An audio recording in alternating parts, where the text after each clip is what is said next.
শেখ হাসিনার একদিন আগেই পালিয়েছেন ওবায়দুল কাদের। নোয়াখালীর 2 থানায় হামলা, আগুন, 2 পুলিশ সহ নিহত 8। অন্তর্বর্তীকালীন সরকারে ডক্টর ইউনূসকে প্রধান উপদেষ্টা চান সমন্বয়করা। ব্রাহ্মণবাড়িয়া সদর থানায় আক্রমণ, 4 ঘন্টা পর পুলিশদের থানা ত্যাগ। এবং সর্বশেষ জানাবো, কুষ্টিয়ায় পুলিশের সঙ্গে আন্দোলনকারীদের সংঘর্ষ, নিহত 7। শুনছিলেন সংবাদ শিরোনাম, এবারে বিস্তারিত। শেখ হাসিনার একদিন আগে পালিয়েছেন ওবায়দুল কাদের। বৈষম্য বিরোধী ছাত্র আন্দোলন ঘিরে প্রচন্ড চাপের মুখে প্রধানমন্ত্রীর পদ থেকে পদত্যাগের পর ভারতের রাজধানী দিল্লিতে গেছেন আওয়ামী লীগের সভাপতি শেখ হাসিনা। সেখান থেকে যুক্তরাজ্য যাওয়ার কথা রয়েছে তার, তবে রাজনৈতিক মহলের প্রশ্ন উঠেছে দলের সাধারণ সম্পাদক ওবায়দুল কাদের কোথায়। জানা গেছে শেখ হাসিনার একদিন আগেই পালিয়েছেন ওবায়দুল কাদের।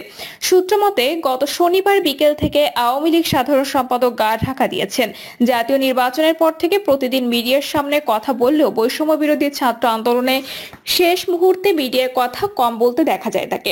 গত শনিবার ধানমন্ডিতে আওয়ামী লীগ সভাপতি শেখ হাসিনার রাজনৈতিক কার্যালয়ে আয়োজিত সংবাদ সম্মেলনে শেষবারের মতো কথা বলেন ওবায়দুল কাদের।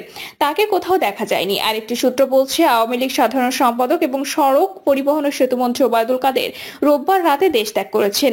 তিনি বর্তমানে সিঙ্গাপুর রয়েছেন। তবে অন্য একটি সূত্র বলছে ওবায়দুল কাদের বর্তমানে নয়াদিল্লিতে অবস্থান করছেন। অন্তর্বর্তীকালীন সরকারে ডক্টর ইউনূসকে প্রধান উপদেষ্টা চান সমন্বয়করা।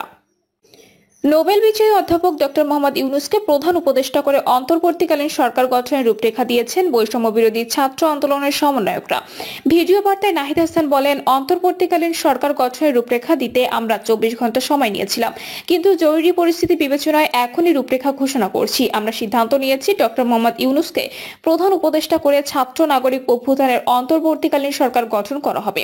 তার সঙ্গে আমাদের কথা হয়েছে, তিনি দায়িত্ব নিতে সম্মত হয়েছেন। তিনি বলেন, রাষ্ট্রপতির কাছে অনুরোধ থাকবে ডক্টর মোহাম্মদ ইউনূসকে প্রধান উপদেষ্টা করে অন্তর্বর্তীকালীন সরকার গঠন করা হোক। অন্তর্বর্তীকালীন সরকারের বাকি সদস্যদের নামও আমরা সকালের মধ্যে ঘোষণা করব। আমরা সকালের মধ্যে সরকার গঠনের প্রক্রিয়া দেখতে চাই। নাহিদ ইসলাম আরো বলেন, প্রিয় মুক্তিকামী ছাত্র জনতা, আমরা দেখতে পাচ্ছি আমাদের এ অভ্যুত্থান ও বিপ্লবের পরই অরাজকতা নাশকতা করছে ফ্যাসিস্ট এবং তাদের দোসররা। আমরা দেখতে পাচ্ছি বিভিন্ন জায়গায় গোলাগুলি চলছে, মন্দিরে হামলা হচ্ছে এবং নাশকতা ও লুটপাট চলছে। বৈষম্য বিরোধী ছাত্র আন্দোলনের অন্যতম এর সমন্বয়ক বলেন, অন্তর্বর্তীকালীন সরকার গঠন না হওয়া পর্যন্ত মুক্তিকামী ছাত্র জনতাকে রাজপথে থেকে অভ্যুত্থানকে রক্ষা করতে হবে। ছাত্র জনতার প্রস্তাব ছাড়া কোনো ধরনের সরকার মেনে নেওয়া হবে না। আমরা আগেও বলেছি, সেনা শাসিত সরকার অথবা সেনা সমর্থিত সরকার অথবা ফ্যাসিস্টদের দোসরদের কোনো বি টিম সরকার, কোনো গণবিরোধী সরকার মেনে নেওয়া হবে না। নোয়াখালীর 2 থানায় হামলা, আগুন, 2 পুলিশ সহ নিহত 8। নোয়াখালীর সোনাইমুড়ি ও চাটখিল থানায় হামলা, অগ্নিসংযোগ করা হয়েছে। এদিকে সোনাইমুড়িতে গুলিতে 2 পুলিশ সদস্য সহ অন্তত 8 জন নিহত হয়েছেন। গুলিবিদ্ধ হয়েছেন আরো 16 জন। বিকেল 5টা থেকে সন্ধ্যা 6:30 পর্যন্ত এসব ঘটনা ঘটে। সোনাইমুড়ি থানা সূত্রে জানা যায়, প্রধানমন্ত্রী পদত্যাগের পর আন্দোলনকারীরা উল্লাস চলাকালে সোনাইমুড়ি থানায় ঢিল ছুড়ে ও হামলা করে। পরে পরিস্থিতি নিয়ন্ত্রণে আনতে পুলিশ তাদের লক্ষ্য করে গুলি ছোড়ে। এতে পুলিশের গুলিতে কয়েকজন নিহত হয়। পরে বিক্ষুব্ধ জনতা সোনাইমুড়ি থানায় আগুন দেয়। এতে পুলিশের ওই সদস্য নিহত হয়। এ সময় সোনাইমুড়ি থানার গাড়ি ও মোটরসাইকেল সহ অফিসের বিভিন্ন কাগজপত্র পুড়ে যায়। চাটখিলের বাসিন্দাদের সঙ্গে কথা বলে জানা গেছে, বিকেল 5টার দিকে এক দল বিক্ষোভকারী চাটখিল থানায় হামলা চালান।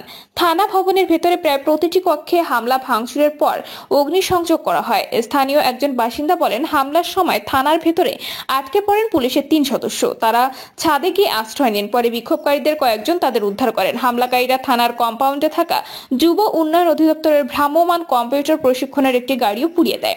নোয়াখালী 250 শয্যা বিশিষ্ট জেনারেল হাসপাতালের জরুরি বিভাগের চিকিৎসক মোহাম্মদ শাকিল বলেন, সোনাইমুড়ি থেকে গুলিবিদ্ধ 3 জনের লাশ হাসপাতালে আনা হয়। গুলিবিদ্ধ অবস্থান বেশ কিছু মানুষ চিকিৎসাধীন। কিছু মর্ধেও এন্ট্রি না করেই স্বজনরা নিয়ে যায়। ব্রাহ্মণবাড়িয়া সদর থানায় আক্রমণ, 4 ঘন্টা পর পুলিশদের থানা ত্যাগ। সরকার পদত্যাগের ঘটনায় ব্রাহ্মণবাড়িয়ার বিজয় উল্লাসকালে সদর থানায় আক্রমণ করেছে আন্দোলনকারীরা। ভাঙচুর, অগ্নিকাণ্ড ঘটিয়ে পুলিশের সামনেই করেছে লুটপাট। সরেজমিনে দেখা যায় সারা বাংলাদেশের ন্যায় ব্রাহ্মণবাড়িয়ায় চলছিল বিজয় উল্লাস। বিকেল 4টায় মিছিলে উল্লারত একটি দল ক্রোধান্বিত হয়ে ব্রাহ্মণবাড়িয়া সদর থানায় আক্রমণ করে। এ সময় ব্রাহ্মণবাড়িয়া সদর থানার ওসি আসলাম হোসেন সহ থানার অন্যান্য পুলিশ সদস্যরা থানা ভবনে অবস্থান করেছিলেন। আক্রমণকালে মাইক দিয়ে থানায় আক্রমণ করার কথা জানায়। মাইকে ঘোষণা দেওয়া হয়, আপনারা কেউ থানায় আক্রমণ করবেন না, আপনাদের মিছিল চালিয়ে যান, পুলিশ আপনাদের বন্ধু। কিন্তু আক্রমণকারীরা এই কথায় তোয়াক্কা না করে থানায় ভাঙচুর করে এবং আগুন লাগিয়ে দেয়। তাছাড়া থানা গেটের বাহিরে থাকা কয়েকটি গাড়িতে আগুন ধরিয়ে দেয়। তবে থানার প্রধান গেটটি লাগানো থাকায় আন্দোলনকারী মূল ফটকে ঢুকতে পারেনি। তখন থানার গেট ভাঙচুর করে এবং থানার গেটের ভিতরে একটি বড় ট্রাক ছিল, সেটি আগুন লাগিয়ে দেয়। এরপরই আক্রমণকারীদের হাত থেকে নিজের আত্মরক্ষার্থে থানার ভিতর থেকে একদিকে পুলিশ ফাঁকা গুলি ছুড়ে আর অন্যদিকে আন্দোলনকারীরা পুলিশদের উদ্দেশ্যে ইটপাটকেল নিক্ষেপ করে। এতে বেশ কয়েকজন আহত হওয়ার শঙ্কা রয়েছে। এক পর্যায়ে সেনাবাহিনীর 4 থেকে 5টি দল সদর থানায় আসে এবং পরিস্থিতি নিয়ন্ত্রণে আনে। তখন সেনাবাহিনীর একজন সদস্য আন্দোলনকারীদের শান্ত করতে থানা মাইকে ঘোষণা দিচ্ছিল। তিনি বলছিলেন, আমি সেনাবাহিনীর একজন সদস্য বলছি, দয়া করে কেউ আর থানায় হামলা করবেন না। ইতিমধ্যে বাংলাদেশ সেনাবাহিনী দায়িত্ব নিয়েছে। এক পর্যায়ে আন্দোলনকারীরা পুলিশ থানা ত্যাগ করার সুযোগ দিলে সদর থানার ওসি আসলাম হোসেনের নেতৃত্বে থানায় আটকে থাকা পুলিশ রাত 8:30টায় থানা থেকে বেরিয়ে যায়। এক পর্যায়ে আন্দোলনকারীরা থানার ভেতরে কয়েকটি স্থানে আগুন লাগায় এবং কিছু পুলিশ সদস্যদের সামনেই লুটপাট করে। স্থানীয়রা বলেছেন, ব্রাহ্মণবাড়িয়া সদর থানার পুলিশের প্রতি শহরবাসী ক্ষুব্ধ। সেই ক্ষোভ থেকেই আন্দোলনকারী পুলিশের উপর আক্রমণ করেছে। তবে আন্দোলনকারীদের মধ্যে অনেকেই থানা রক্ষা করার চেষ্টা করেছে। ব্রাহ্মণবাড়িয়া সদর থানার ভারপ্রাপ্ত কর্মকর্তা মোহাম্মদ আসলাম হোসেন বলেন, শতাধিক লোক থানায় আটকে ছিলাম, বারবার মাইক দিয়ে আন্দোলনকারীদের হামলা করতে মানা করেছি। এক পর্যায়ে তারা থানায় আগুন লাগিয়ে দিচ্ছিল এবং থানার গেট ভেঙে ভিতরে প্রবেশ করার চেষ্টা করছিল। তখন আত্মরক্ষার্থে ফাঁকা গুলি ছোড়া হয়েছে। রাত 8টায় থানা থেকে পুলিশ সদস্যদের নিয়ে বের হতে পেরেছি। কুষ্টিয়ায় পুলিশের সঙ্গে আন্দোলনকারীদের সংঘর্ষ, নিহত 7। কুষ্টিয়া শহরে আন্দোলনকারীদের সঙ্গে পুলিশের সংঘর্ষে 7 জন গুলিবিদ্ধ হয়ে নিহত হয়েছেন।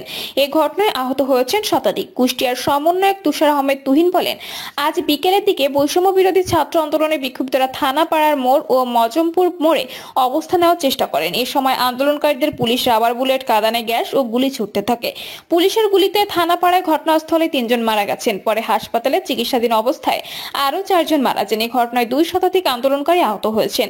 হাসপাতালে চিকিৎসাধীন অনেকের অবস্থা আশঙ্কাজনক। এই হত্যাকাণ্ডের সুষ্ঠু নিরপেক্ষ তদন্ত ও দৃষ্টান্তমূলক শাস্তির দাবি জানাচ্ছি। এদিকে সকাল থেকে শহরের বিভিন্ন জায়গায় আন্দোলনকারী ও পুলিশের ধাওয়া পাল্টা ধাওয়ার ঘটনা ঘটে।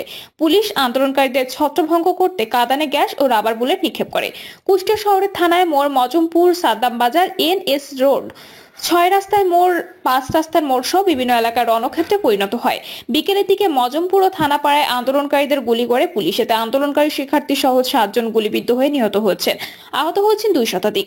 এর আগে আন্দোলনকারীরা কুষ্টিয়া ট্রাফিক অফিস, জেলা আওয়ামী লীগের অফিস ও বঙ্গবন্ধু ভাস্কর্য ভাঙচুর করেন এবং সড়কের বিভিন্ন জায়গায় আগুন জ্বালিয়ে পুলিশকে লক্ষ্য করে ইটপাটকেল নিক্ষেপ করেন।